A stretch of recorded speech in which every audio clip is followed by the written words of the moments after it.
ano naman ang dagdag. Puro palpak na naman yung mga vlogger mo. Pasensya na, madam. Ginagawa naman po namin lahat yung mga script na pino-forward sa amin eh. Sinunod naman po namin. Puro nga kayo palpak eh. Puro kayo hinang budget, wala naman nangyayari. Ilan ba hawak mo ng class A? Wala po akong hawak na klase A. Puro class D lang po, 20 na troll. Sino-sino yan?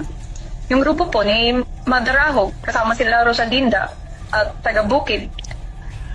Yan ba yung matandang mukhang gorilla na puro live ang pinagagawa? Yes po, madam. Sila din po yung humihingi ng dagdag sa budget nila weekly. Talagang Hindi na daw. kami magdadagdag. Puro naman walang kwentang ginagawa ng mga yan. At puro kayo kabobohan sa totoo lang. Puro kayo palpak. Ang sakit naman magsalita, madam. Masakit ba? O masakit na ang bulkan? Sa totoo lang, nag-aabono na nga ako. Wala akong pera. Dahil sa kahingi nito si Madarahog. Wala akong pakialam at problema mo yan. Napakabobo ng mga kinuha mo. Hi. Nagsasawa na rin po ako, madam. Ganito na lang. I resign. Starting today. And remind lang po kita. Record din to pag-uusap natin. Shit.